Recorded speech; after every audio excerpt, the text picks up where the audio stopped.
ವಿಚಾರದಲ್ಲಿ ಟೋಯಿಂಗ್ ಅಲ್ಲಿ criminal case ಹಾಕಕ್ಕೆ ರಾಜ್ಯ ಸರ್ಕಾರ ಹೋಗ್ತಾ ಇದೆ ಬೆಂಗಳೂರು ಪಾರ್ಕಿಂಗ್ ಅಲ್ಲಿ. ನೋಡ್ರಿ, ರಾಜ್ಯ ಸರ್ಕಾರ ಹಣಕಾಸಿನ ಕೊರತೆ ಕಾಡ್ತಾ ಇದೆ. ಬಹುಶಃ ಪ್ರಪ್ರಥಮ ಬಾರಿಗೆ ಇವತ್ತು ವಿಧಾನಸೌಧದಲ್ಲಿ ಪ್ರವಾಸಿಗರಿಗೆ ದುಡ್ಡು ಕೊಟ್ಟು ನೋಡಬೇಕಾಗಿರ್ತಕ್ಕಂಥ ಪರಿಸ್ಥಿತಿ ರಾಜ್ಯ ಸರ್ಕಾರ ಅಂತ ತೀರ್ಮಾನ ಕೂಡ ತೆಗೆದುಕೊಳ್ತಾ ಇದೆ.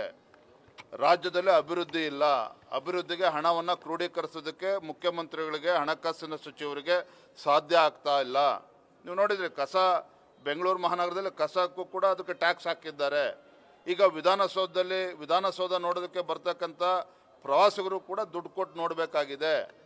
ಅಂದರೆ ಎಲ್ಲೋ ಒಂದು ಕಡೆ ಮುಖ್ಯಮಂತ್ರಿಗಳು ಸತ್ಯವನ್ನು ಮರೆಮಾಚಿ ತಮ್ಮ ಗ್ಯಾರಂಟಿಗಳಿಗೆ ಹಣವನ್ನು ಕ್ರೋಢೀಕರಿಸೋದಕ್ಕೆ ಸಾಧ್ಯ ಆಗದೇನೆ ರಾಜ್ಯದಲ್ಲಿ ಅಭಿವೃದ್ಧಿಗೋಸ್ಕರ ಹಣವನ್ನು ಕೊಡೋದಕ್ಕೆ ಸಾಧ್ಯ ಆಗದೇನೆ ಶಾಸಕರುಗಳು ತಮ್ಮ ಕ್ಷೇತ್ರದ ಅಭಿವೃದ್ಧಿಗೆ ಇವತ್ತು ಹಣವನ್ನು ಕೂಡ ಕೊಡ್ತಾ ಇಲ್ಲ ರಾಜ್ಯ ಸರ್ಕಾರ.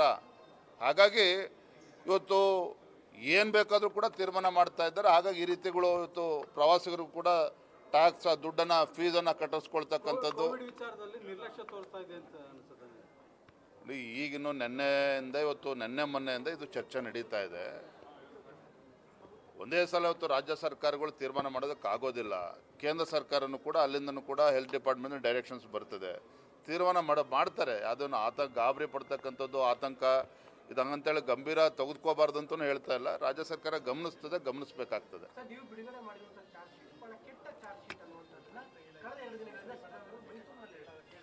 ಸಿದ್ದರಾಮಯ್ಯನವ್ರು ಖುಷಿ ಪಡಿಸೋದಕ್ಕೆ ನಾವು ಚಾರ್ಜ್ ಶೀಟ್ ರಿಲೀಸ್ ಮಾಡಿಲ್ಲ. ಕಾಂಗ್ರೆಸ್ ಸರ್ಕಾರಕ್ಕೆ ಖುಷಿ ಪಡಿಸೋದಕ್ಕೆ ನಾವು ಚಾರ್ಜ್ ಶೀಟನ್ನು ನಾವು ರಿಲೀಸ್ ಮಾಡಿಲ್ಲ. ರಾಜ್ಯದಲ್ಲಿ ಇವತ್ತು ವಾಸ್ತವಿಕ ಸತ್ಯ ಏನಿದೆ, ಇವತ್ತು ನಾನು ಬರ್ತಾ ಇದ್ದೆ ಹೈವೇ ತುಂಬ ಈಗ ಗ್ಯಾರಂಟಿ ಬದುಕು ಅಂತೇಳಿ ಹೋರ್ಡಿಂಗ್ ಶುರು ಮಾಡಿದ್ದಾರೆ. ಗ್ಯಾರಂಟಿ ಬದುಕು ಅಂತೇಳಿ ನಾನು ಮೈಸೂರಿನಲ್ಲಿ ನಿಂತ್ಕೊಂಡು ರಾಜ್ಯದ ಮುಖ್ಯಮಂತ್ರಿಗಳು ಸವಾಲಾಗ್ತೇನೆ. ಹಿಂದೆ ನಮ್ಮ BJP ಸರ್ಕಾರ ಇದ್ದಾಗ, ಯಡಿಯೂರಪ್ಪ ರಾಜ್ಯದ ಮುಖ್ಯಮಂತ್ರಿಗಳಿದ್ದಾಗ ಇದೇ ಮೈಸೂರು ಜಿಲ್ಲೆಗೆ ಅಭಿವೃದ್ಧಿಗೆ ಎಷ್ಟು ಸಾವಿರ ಕೋಟಿಗಳನ್ನು ಕೊಟ್ಟಿದ್ರು, ಸಿದ್ದರಾಮಯ್ಯನವ್ರ ಮುಖ್ಯಮಂತ್ರಿಗಳಾದ್ಮೇಲೆ ಎಷ್ಟು ಸಾವಿರ ಕೋಟಿ ಕೊಟ್ಟಿದ್ದಾರೆ, ಚರ್ಚೆ ಮಾಡಲಿ ಇದನ್ನು. ಹಾಗಾಗಿ ಇವತ್ತು ಕೇವಲ ಗ್ಯಾರಂಟಿ ಬದುಕು, ಏನು ಗ್ಯಾರಂಟಿ ಬದುಕು?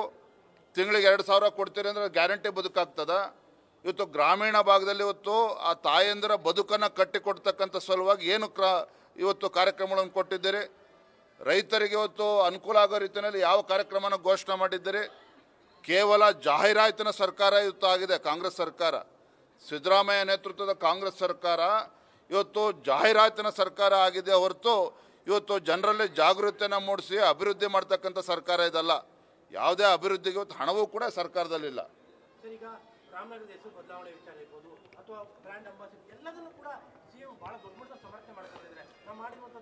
ಏನ್ರಿ ಅಲ್ಲ ರೀ, ಈಗ ತಮನ್ನಾ ಭಾಟ್ಯ ಇವತ್ತು ಬ್ರ್ಯಾಂಡ್ ಅಂಬಾಸಿಡರ್ ಮಾಡೋದಕ್ಕೆ ಇವತ್ತು ಭಾಳ ಪರಿಣಿತರು ಇದ್ರ ಬಗ್ಗೆ ಸಲಹೆ ಕೊಟ್ಟಿದ್ದಾರೆ ಅಂತ ಹೇಳಿ ಸಚಿವರು ಹೇಳ್ಬೇಕು. ಯಾವ್ಯಾವ್ರು ಪರಿಣಿತರು ಹೆಸರು ಹೇಳಿ ಇವರು? ಏನು ಇದರಲ್ಲಿ ಪರಿಣಿತಿ ಏನು ಬೇಕಾಗಿದೆ? ನಮ್ಮ ರಾಜ್ಯದಲ್ಲಿ ಇವತ್ತು KSDL ಅಂತ ಸಂಸ್ಥೆಗೆ ಒಬ್ಬ ಬ್ರ್ಯಾಂಡ್ ಅಂಬಾಸಿಡರ್ ಬೇಕು, ದೇಶದಲ್ಲಿ ಇವತ್ತು ಪ್ರಚಾರ ಕೊಡಬೇಕು ಅಂತ ಹೇಳಿದ್ರೆ ನಮ್ಮ ರಾಜ್ಯದವ್ರು ಯಾರಿಗೂ ಯೋಗ್ಯತೆ ಇಲ್ವಾಗಾದ್ರೆ? ಅವ್ರಿಗಷ್ಟೇ ಯೋಗ್ಯತೆ ಇರೋದು. ಪರಿಣಿತರು ಅಂದ್ರೆ ಅಲ್ಲಿ ಯಾವುದ್ರಲ್ಲಿ ಪರಿಣಿತರು ಅದನ್ನು ಕೂಡ ಹೇಳಿ. ಜಮೀರ್ ಅಹ್ಮದ್ ಇದ್ದಾರೆ, ಯಾರ್ಯಾರು ಇದ್ದಾರೆ ಅದ್ರಲ್ಲಿ ಪರಿಣಿತರು ಅಂದರೆ ದಯವಿಟ್ಟು ಇದು ಗಂಭೀರವಾಗಿರ್ತಕ್ಕಂಥ ವಿಚಾರ. ನಾ ಆಗಲೇ ಹೇಳಿದೆ, ಇವತ್ತು ಮೈಸೂರು ಮಹಾರಾಜರು ಹುಟ್ಟಾಕಿರ್ತಕ್ಕಂಥ ಸಂಸ್ಥೆ ಇದು. ಇಂಥ ಒಂದು ವಿಚಾರದಲ್ಲಿ ಈ ರೀತಿ ಹಗುರವಾಗಿ ಇವತ್ತೇನೋ ತೀರ್ಮಾನ ಮಾಡ್ತಕ್ಕಂಥದ್ದು ರಾಜ್ಯಕ್ಕೆ ಮಾಡ್ತಕ್ಕಂಥ ಅಪಮಾನ, ಇದು ಕನ್ನಡಿಗರಿಗೆ ಮಾಡ್ತಕ್ಕಂಥ ಅಪಮಾನ. ಇದು ಎಲ್ಲವೂ ಕೂಡ ಮಾತನಾಡಿದ್ದೇನೆ, ನೀವು ತಡವ ಬಂದ್ರಿ. ಇವತ್ತು ಬೆಂಗಳೂರು ಮಹಾನಗರ ನೋಡಿ, ಇವತ್ತು ಬೆಂಗಳೂರು ಮಹಾನಗರ ಇವತ್ತು ಇಡೀ ಜಗತ್ತಲ್ಲಿ ಇವತ್ತು ಬೆಂಗಳೂರು ಅಂತ ಹೇಳಿದ್ರೆ ಇವತ್ತು ರೆಕಾಗ್ನೇಷನ್ ಇದೆ.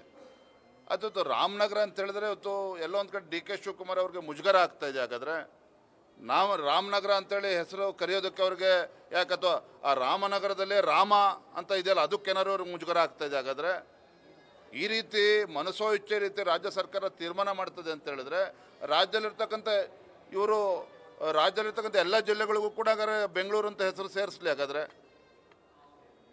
ಬೆಂಗಳೂರು ದಕ್ಷಿಣ ಅಂತೇಳಿ ಇವತ್ತು ರಾಮನಗರ ಜಿಲ್ಲೆಗೆ ಹೆಸರನ್ನು ಇಟ್ಟಿದ್ದಾರೆ. ಇವತ್ತಂತ ಒಂದು ಐತಿಹಾಸಿಕ ಹಿನ್ನೆಲೆ ಇರ್ತಕ್ಕಂಥ ರಾಮನಗರ ಜಿಲ್ಲೆ ಇವತ್ತು ಹೆಸರು ಬದಲಾವಣೆ ಆಗಿದ ತಕ್ಷಣ ಇವ್ರು ರಿಯಲ್ ಎಸ್ಟೇಟ್ ಮಾಡೋಕ್ಕಂಗೆ ರಾಜ್ಯ ಸರ್ಕಾರ ಇರೋದು. ಹಾಗಾದ್ರೆ ಏನು ಮಾಡ್ತಾರೆ ಅಭಿವೃದ್ಧಿ ಅಂತ ಹೇಳಿದ್ರೆ? ಮಾಡಿ ಹೆಸರು ಬದಲಾವಣೆ ಮಾಡ್ಕೊಂಡಿದ್ದಾರೆ. ಏನು ಉದ್ದೇಶ ಸರ್ ಹಾಗಾದ್ರೆ? ಈಗ ಒಂದು ಅದು ಯಾರ್ಯಾರು ಎಷ್ಟೆಷ್ಟು ಆಸ್ತಿ ಮಾಡಿದಾರೆ ನೋಡೋಣ, ಆಮೇಲೆ ಉದ್ದೇಶ ಏನಂತೇಳಿ ಗೊತ್ತಾಗ್ತದೆ ಬರೋದಿಂದ. Thank you. ಯದುವೀರ್ ಅವರನ್ನ ಬ್ರ್ಯಾಂಡ್ ಅಂಬಾಸಿಡರ್ ಮಾಡಬೇಕು ಅಂತ ಹೇಳಿ ಸೋಷಿಯಲ್ ಮೀಡಿಯಾದ ಒಂದಷ್ಟು ಫೋಟೋಸ್ಗಳು ವೈರಲ್ ಆಗ್ತಿದೆ ಸರ್. ಈಗ ಅಭಿಯಾನ ಶುರುವಾಗಿದೆ ಸರ್. ಈಗ ಮೈಸೂರು ಸ್ಯಾಂಡಲ್ಗೆ ಅದ್ರ ಬಗ್ಗೆ ಈಗಾಗಲೇ ಚರ್ಚೆ ಮಾಡಿದ್ದೇನೆ, ಈಗಾಗಲೇ ಅನೌನ್ಸ್ ಮಾಡಿದ್ದಾರೆ. ಈ ರಾಜ್ಯ ಸರ್ಕಾರಕ್ಕೆ ಪ್ರಾಮಾಣಿಕವಾಗಿರ್ತಕ್ಕಂಥ ಕಳಕಳಿ ಮತ್ತು ಕಾಳಜಿ ಆ ಸಂಸ್ಥೆ ಬಗ್ಗೆ ಇದ್ದಿದ್ದೇ ಆದರೆ ಇದೇನು ಸಿದ್ದರಾಮಯ್ಯ ಹುಟ್ಟಾಕಿರ್ತಕ್ಕಂಥದ್ದು KSDಯಲ್ಲೂ ನಾಗಲೇ ಹೇಳಿದೆ, ಮಹಾರಾಜರ ಕಾಲದಲ್ಲಿ ಅವರ ಒಂದು ಕನಸಿನ ಕೂಸಿದು. ಈ ರೀತಿ ಒಂದು ಇತಿಹಾಸ ಇರ್ತಕ್ಕಂಥ ಇಂಥ ಸಂಸ್ಥೆಗಳನ್ನು ಉಳಿಸ್ಕೊಂಡು ಹೋಗ್ತಕ್ಕಂಥದ್ದು ಆದ್ಯತೆ ನಾನು ಒಪ್ಕೊಳ್ತೇನೆ. ಆದರೆ ಅದನ್ನು ಕನ್ನಡಿಗರು ಯಾಕೆ ಸಿಗಲಿಲ್ಲ ಸಿದ್ದರಾಮಯ್ಯನವ್ರಿಗೆ? ಆ ಯಾರು ಪರಿಣಿತರು ಅಂತ ಹೇಳಿದ್ದಾರೆ ಅದನ್ನು ಹುಡುಕೋ ಕೆಲಸ ಯಾಕೆ ಮಾಡಲಿಲ್ಲ? ಹಾಗಾದರೆ ಯಾಕೆ ಬಾಂಬೆ ಡೆಲ್ಲಿಗೆ ಹುಡುಕ್ತಕ್ಕಂಥ ಕೆಲಸ ಮಾಡಿದ್ದಾರೆ, ಕರ್ನಾಟಕದಲ್ಲಿ ಯಾಕೆ ಹುಡುಕೋಕ್ಕಾಗಲಿಲ್ಲ? ಅಂದರೆ ಇವರ ಆದ್ಯತೆ ಏನು ಇದೆ ಅನ್ನೋದು ಇದರಲ್ಲೇ ಗೊತ್ತಾಗ್ತದೆ.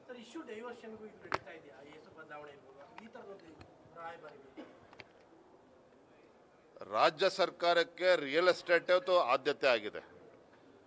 ರಾಜ್ಯದ ಮುಖ್ಯಮಂತ್ರಿಗಳಿಗೆ ಬೆಂಗಳೂರಿನ ಮುಖ್ಯಮಂತ್ರಿಗಳು ರಾಜ್ಯದ ಮುಖ್ಯಮಂತ್ರಿಗಳು ಅನ್ನೋ ಅನುಮಾನ ಇವತ್ತು ರಾಜ್ಯದ ಜನರಿಗೆ ಕಾಡ್ತಾ ಇದೆ. ರಾಜ್ಯದ ಉಪಮುಖ್ಯಮಂತ್ರಿಗಳು ಕೂಡ ಬೆಂಗಳೂರಿಗೆ ಸೀಮಿತ ಆಗಿದ್ದಾರೆ. ನಾವು ಜನೋಕ್ರೋಶ ಯಾತ್ರೆಯಲ್ಲೂ ಕೂಡ ಎಲ್ಲ ಜಿಲ್ಲೆಗಳಲ್ಲಿ ಮಾತನ್ನು ಹೇಳಿದ್ದೇವೆ. ಕೇವಲ ರಾಜ್ಯ ಸರ್ಕಾರ ಬೆಂಗಳೂರಿಗೆ ಸೀಮಿತ ಆಗಿದೆ, ರಾಜ್ಯದ ಮುಖ್ಯಮಂತ್ರಿಗಳು ಉಪಮುಖ್ಯಮಂತ್ರಿಗಳು ಬೆಂಗಳೂರಿಗೆ ಸೀಮಿತ ಆಗಿದ್ದಾರೆ. ರಾಜ್ಯದ ಅಭಿವೃದ್ಧಿಯ ಬಗ್ಗೆ ಕಿಂಚಿತ್ತೂ ಕೂಡ ಕಾಳಜಿನೂ ಇಲ್ಲ, ಅಭಿವೃದ್ಧಿ ಮಾಡ್ತಕ್ಕಂಥ ಯೋಗ್ಯತೆಯೂ ಕೂಡ ಕಾಂಗ್ರೆಸ್ ಸರ್ಕಾರಕ್ಕಿಲ್ಲ. Thank you. ಏನಪ್ಪ ಚಾರ್ಜ್ ಶೀಟ್ ರಿಲೀಸ್ ಮಾಡಿದ್ದೇವೆ. ಪಾಪ ಸಿದ್ದರಾಮಯ್ಯ ಸ್ವಲ್ಪ ಇರ್ಸು ಮುರ್ಸು ಆಗಿರ್ಬೋದು, ವಾಸ್ತವಿಕ ಸತ್ಯ ನಾನು ಹೇಳ್ತಾ ಇದ್ದೇನೆ. ಇವತ್ತು ಮೈಸೂರು ನಾನು ಕೇಳಿದೆ, ಆಗಲೇ ನಾನು ಮಾತನಾಡಿದೆ, ಮೈಸೂರು ಅಭಿವೃದ್ಧಿಗೆ ಈ ಜಿಲ್ಲೆ ಮೈಸೂರು ಚಾಮರಾಜನಗರದಲ್ಲಿ ಇರ್ತಕ್ಕಂಥ ಜಿಲ್ಲೆಗಳ ಅಭಿವೃದ್ಧಿಗೆ ಏನು ಕೊಡುಗೆ ಏನಿದೆ ಸಿದ್ದರಾಮಯ್ಯನವ್ರದ್ದು? ಹಾಗಾದರೆ ಕ್ರೈಮ್ಗಳು ಇನ್ನೂ 3 ವರ್ಷ ಮಾಡಲಿ, ಆಮೇಲೆ ಮಾಡ್ತಾ ಇರ್ತೀವಿ ನಾವು. Thank you. ನ್ಯೂಸ್ ಫಸ್ಟ್ ನಿರ್ಭೀತಿಯಿಂದ ನಿಮ್ಮ ಪರವಾಗಿ.